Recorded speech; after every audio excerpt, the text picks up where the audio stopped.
We all want to be happier, but how do we get there? First, we start by realizing happiness is not a destination. Being happy consists of micro action steps every single day. I'm your host, Brittany King, and I'm here to guide you along the way.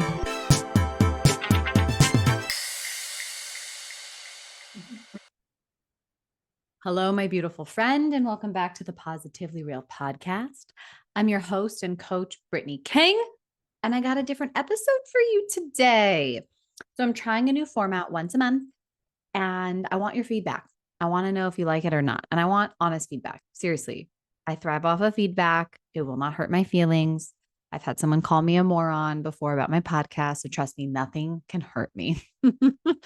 But anyway, I made a commitment to reading one book a month. And if it's a personal development book, I want to share it with you for two reasons. One, it might inspire you to read it. Two, maybe you don't need to read it and you can just apply the lessons. Okay, I guess it's three. And three, doing this helps me integrate the lessons from the book into my life. I am notorious for starting things and not finishing them, books being one of them. You might relate to this. I love getting started, but sometimes I get close to the end of the book and I just go to the end of the book to see how it ends. And it is ridiculous. I'm not judging myself. It's just a little funny bugaboo and I'm working on it. And that's why I'm going to be doing this. I think it's really a powerful way for me to embody the word integration, because that's my word of 2024. And application and integration feel a little different to me. Application is like applying it to your life. Integration is taking it a step further. It's how do you integrate it into your daily life so it becomes an embodiment, just becomes a part of who you are. And the books that I'm reading teach you these lessons. And now if I read a book and I don't love it, I'm probably not going to share it with you. But if I love it and I think you'll find value in my reflection, I'm going to share it with you. So today we are going to talk about what I learned from the Surrender Experiment by Michael Singer. If you don't know Michael Singer, he's a phenomenal spiritual teacher, and he wrote the book, The Untethered Soul. I read that about 6 or 7 years ago, and he's the first teacher that really did a good job of explaining what the voice inside our head is. And he teaches us that the voice inside our head is not who you are. You are the witness. You are the observer. You cannot be the voice because you are the one listening to the voice. You can't be the voice because you're the one who can hear it. So he talks about that in The Untethered Soul. And what's crazy about The Untethered Soul is he wrote that book during a legal battle with the government. Like he got wrongfully accused. It's insane. I'm not going to tell you all the details because you just have to read the book to get all the deets. But it's pretty wild that he wrote that book during one of the probably biggest challenges of his life. And it's a testament to what it means to surrender. So the Surrender Experiment is essentially, it's a memoir, but I also think it is a way to show and express what it means to let go of personal preference and surrender to the flow of life. His journey is so inspirational, and it just offers valuable insight after valuable insight into the practice of surrender as a path to inner peace and fulfillment. And I just loved this book. It took me a while to read it. I've always known about it, but one of my teachers recently brought it up again. And I was like, you know what? I think it's time to read this book. And so the premise of the book is living life by surrendering to the flow of life events. That's the key. And it resonates with me because I do think a lot of my life has kind of been like that without really me realizing it. I never had a plan for my career. I never had a plan for my relationships. All I wanted to do, quite honestly, was to be loved. That's the only plan that I had. And so much of my life has just been opportunities that come up and me just going with the flow. And I think that's what's led me here to this podcast and to coaching. Like, I never had a plan I had a plan to be a school teacher, but I honestly just chose that because I loved kids. I just, it wasn't that I had any desire to be a teacher, but the funny thing is I am a teacher. And then that led me to Lululemon to become an educator. And that led me to become a key leader and help manage the team. And then that led me to becoming a spin instructor. And then that led me to opening a spin studio and training spin instructors. Like, it's just so fascinating when I look back on like the flow of my life. And I never had a plan for any of it, literally any of it. And I sometimes forget that. And when I start to force things, or I'm trying to control things now because I have a clearer view of like where I'm going, that's when I always face the most resistance. So it's just really fascinating because I do believe that's kind of where my journey was, at this like surrendering. I don't think I even understood what that meant then, but I definitely understand it now. So I'll just share the main content of the book and then my takeaways from it, and then some of my favorite quotes. And then most importantly, how I'm applying this in my own life. And maybe that resonates with you. And I'll share with you some journal prompts that I used that can also help you if the information that I'm sharing resonates with you, or at least has you being curious. So essentially, the experiment begins with him deciding to let go of personal bias and preference and allow life's flow to guide his decisions. And this starts in a deep meditation that he had. His meditation opened him up to this place of inner peace that he always wanted to have access to. And so he became very dedicated to his meditation practice, which led him to opening it, like creating a temple and a community space and being a spiritual teacher. So his commitment to this experiment led him, like I said, to building a spiritual center, teaching a class that he had never intended on teaching, and then eventually founding a very successful software company in the late 80s, early 90s. Now, this wasn't all rainbows and butterflies. He faced a lot of challenges, including a legal battle, being a part of the internet boom and then internet crash.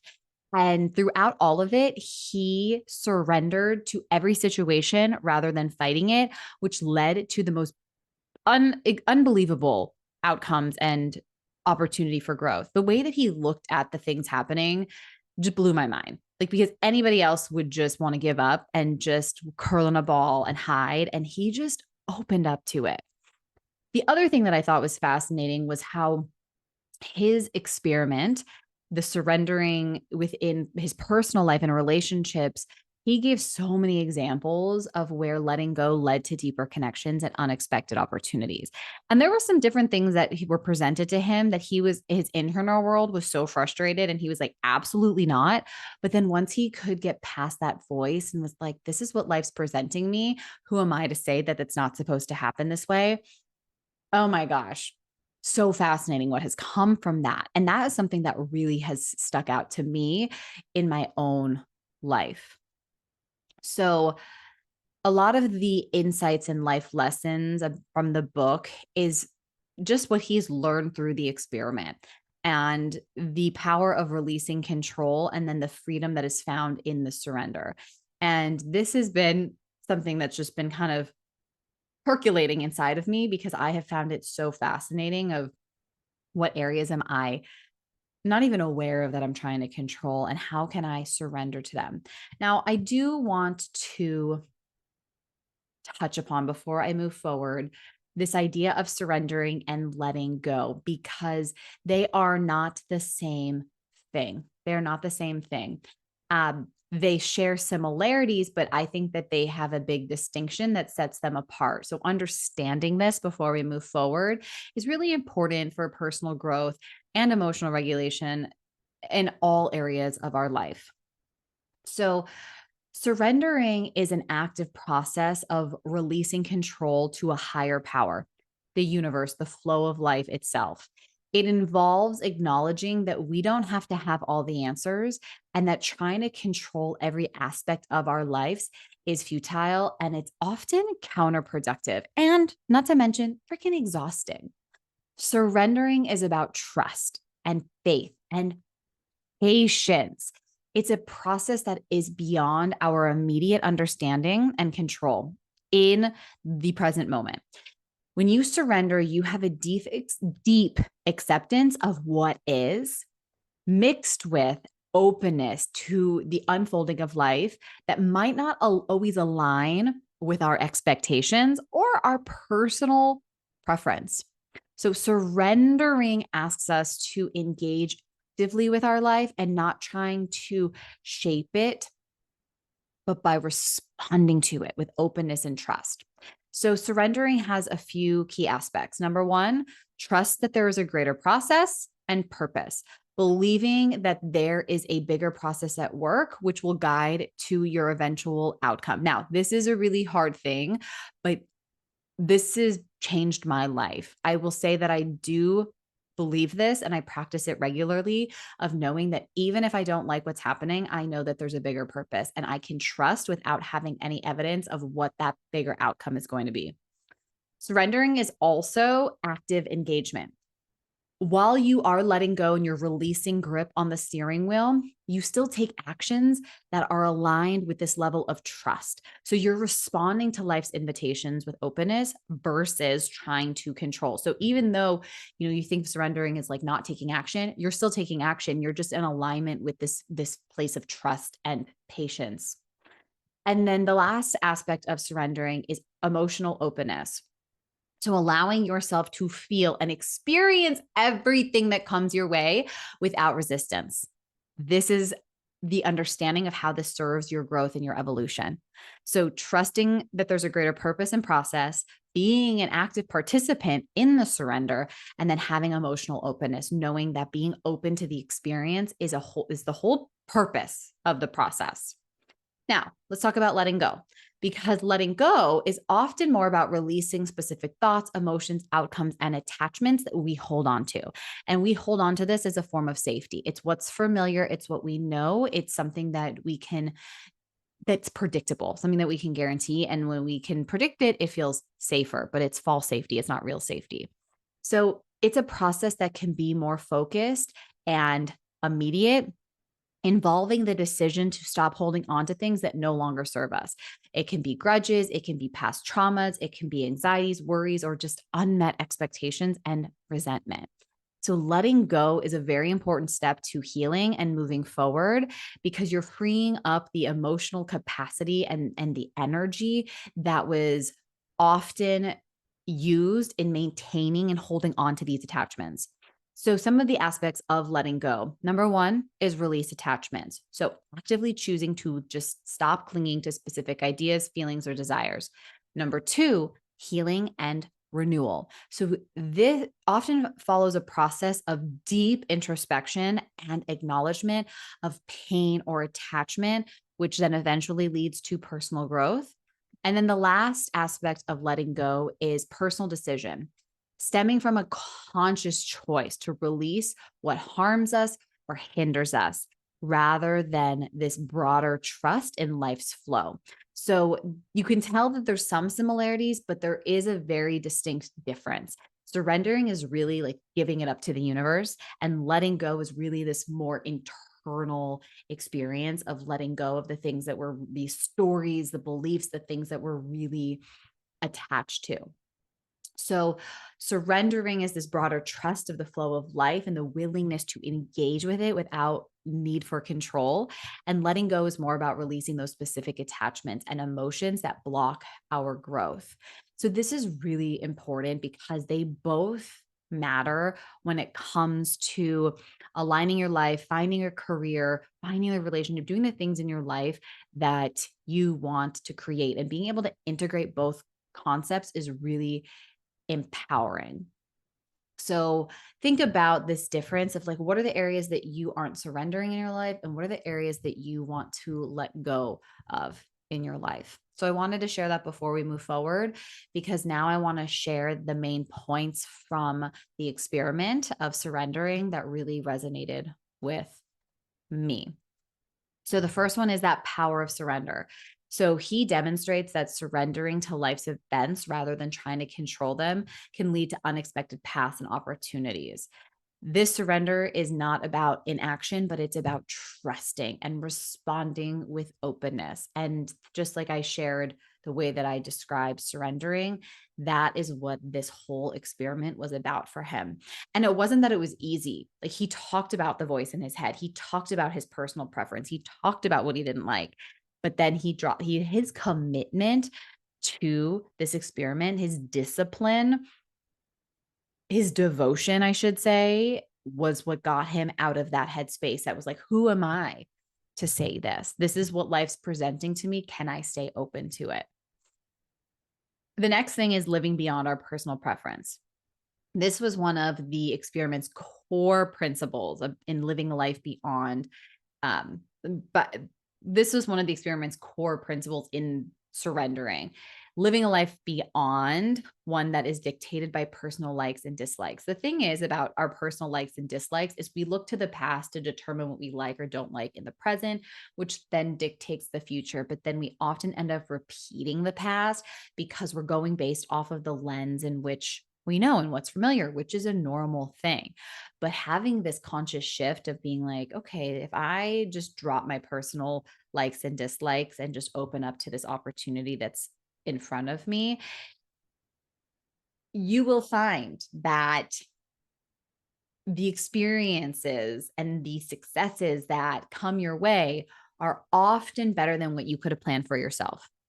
And that's what happened in this book. The opportunities that he got and the connections that he made and the people that he met at the right time was all because of letting go of his personal likes and dislikes. The other main point is the role of meditation. And to me, it's really more just having a daily practice. And he was devoted to it. His meditation practice helped him observe his thoughts and emotions without attachment, which is the foundation of practicing surrender. So it's almost like to practice surrender, you have to be willing to let go of those thoughts and emotions and stories and preferences in order to surrender to the flow of life. And this was clear throughout the whole entire book. Even when he grew this incredibly like he grew this huge temple with all these people living on his property, buying a huge piece of land, and creating a software company, growing the business, buying land for the software company, all of this stuff, which I think any human being would naturally be distracted by the enormity of it. He still had his consistent daily practice, and him growing in this capacity expanded his spiritual practice as well. And so I think that that is one of the key things that really stood out about, like, in order to surrender, having a daily practice is crucial. The other thing that really stood out was viewing challenges as opportunities. This is something that I have done my whole entire life, um, and have realized that that has been, just how my maybe I don't know why, but that's just how my brain has always looked at things. I've always just kind of looked at things of like, okay, how is this an opportunity for me? How is this something that I can learn from? I honestly don't remember if anyone ever taught me this. I don't know why. I think maybe it's because of my optimistic attitude. I don't know. But I think that's why this book just resonated with me so much, is because he faced so many challenges, from building a temple to the legal battles, running a business, all things that he didn't plan for, that life just presented for him. And he kept saying life was in charge, that he wasn't in charge. He met every challenge with with surrendering attitude, which transformed every obstacle into an opportunity for growth. And this is something that, we talk about a lot in the personal development world, but it's really the practice of it. It's not easy. It is not easy to look at the world like, why is this happening? How is this happening for me? Our natural instinct is, why me? Why me? Why me? And that is such a limiting mindset. It's a victim mindset. It keeps us stuck in this place that feels super helpless and super hopeless.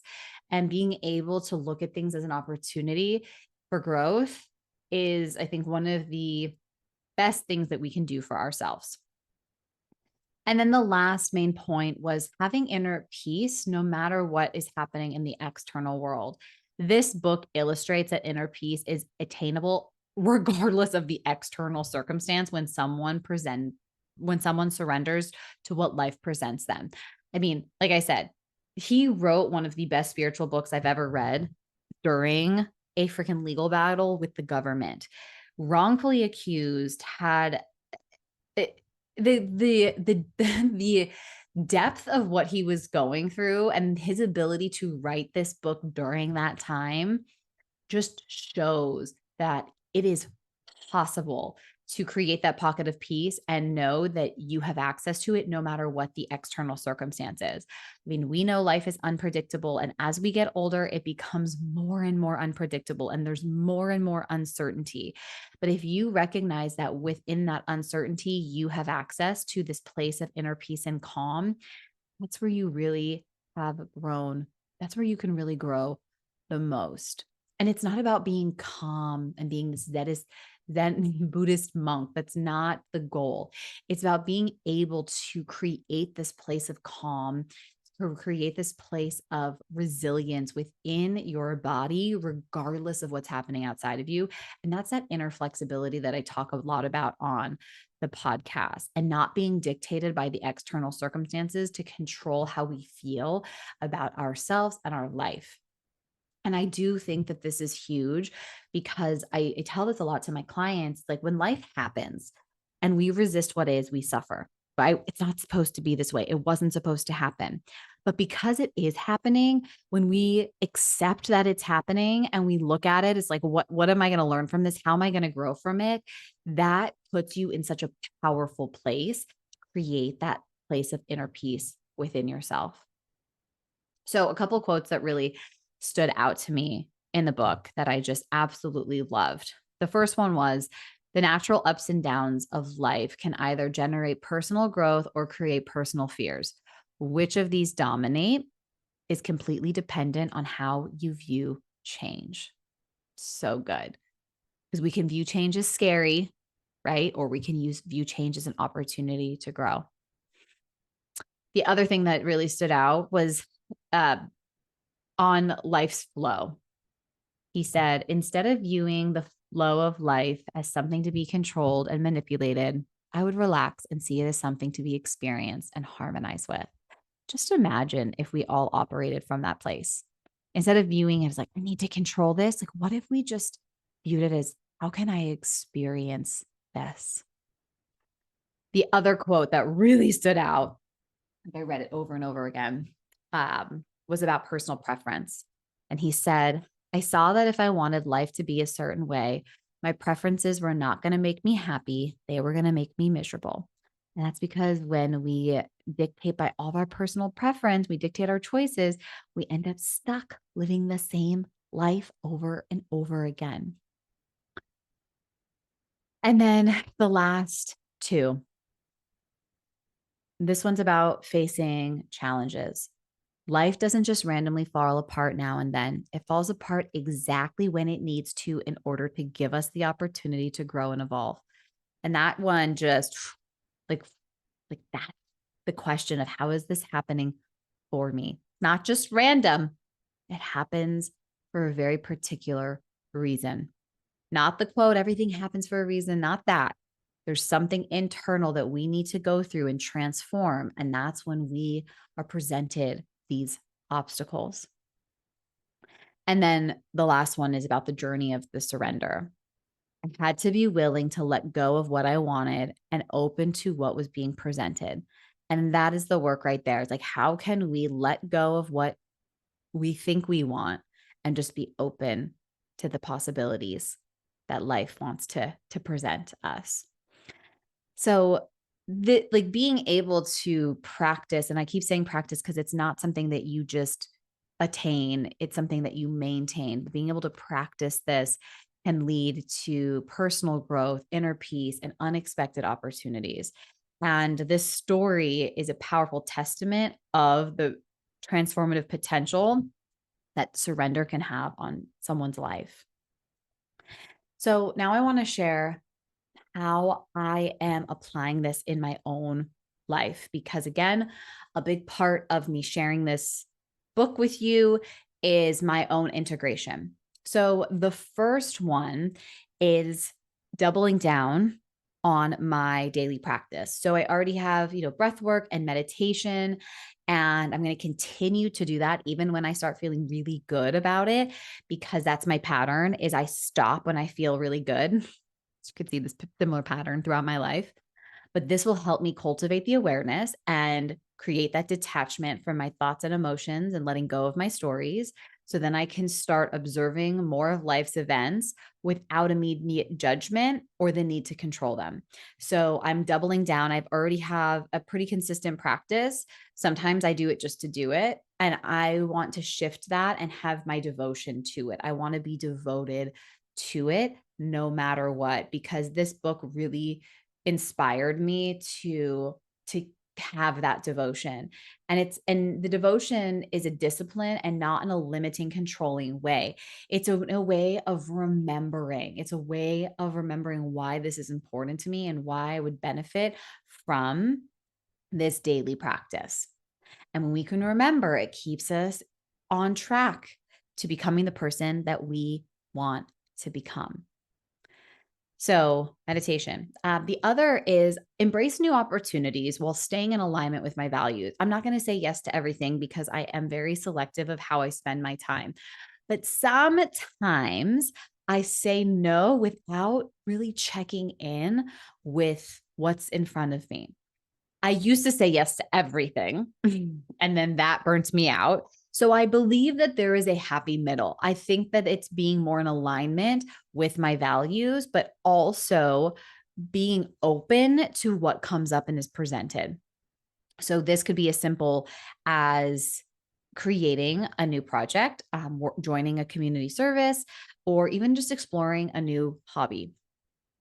The other way I want to implement this in my daily life is daily mindfulness activities. So that means doing things without any extra noise. Sometimes I get ready and let's do a podcast. I try to do things to squeeze as much time out of my day, but I don't need to do that. I can just be in the present moment and be engaged in the activity that I'm doing.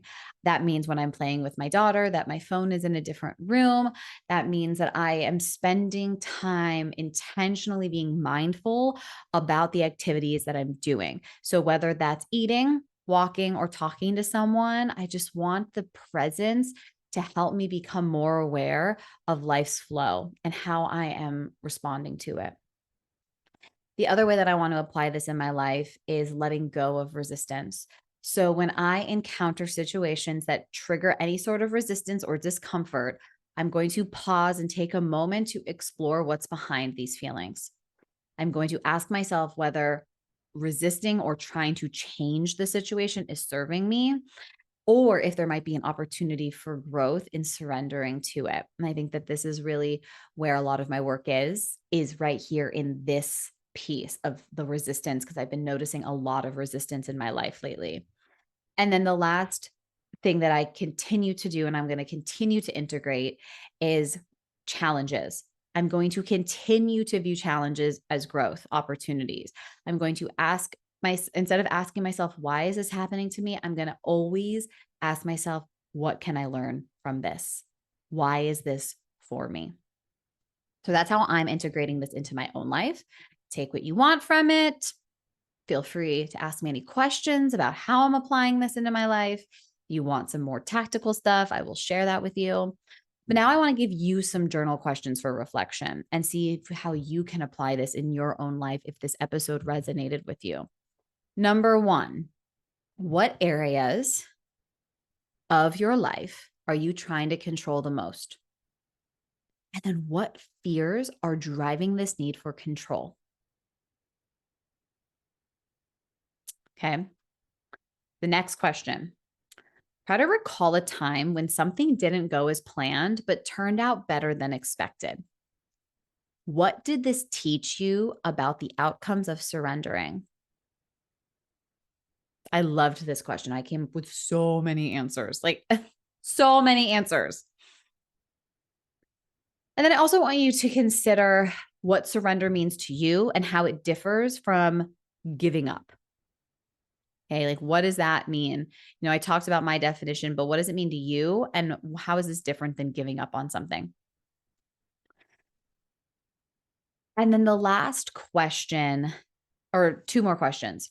Number one, what are your thoughts on, like, what do you think about the idea of challenges as growth opportunities? Like truly, like, what are your thoughts about it? Do you like that? Or do you feel resistant to it? And if you feel resistant, Can you identify a current challenge in your life? And can you look at it from the perspective of how this could be a potential growth opportunity for you? And then the last question is, how can you incorporate the practice of surrender in your daily life? Are there any specific rituals or reminders that you can set for yourself?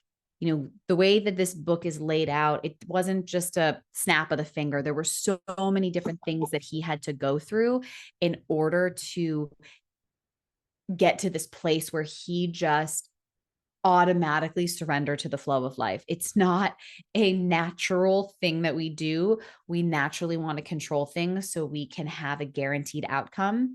But just see if there's little areas in your life where you would be willing to let go and make that shift. Okay, that's what I have for you today, my friend. I hope that you enjoyed this episode. Thank you for hanging out with me. Thank you for listening to my reflection on the surrender experiment. If you have any questions about the book, if you read the book, I'd love to know your thoughts. I'd love to know your thoughts about surrendering, your experience with surrendering, your challenges with it. I want to hear it all. So please share with me, send me an email, send me a message on Instagram. Tell me if you like this format. Tell me if you want for me to read a specific book and share it in my future episodes. I want to hear it all. All right, my friend, that's what I have for you today. Remember to surrender, love yourself, own your happiness, and let your light shine because you're so worthy of it, my friend. Until next time.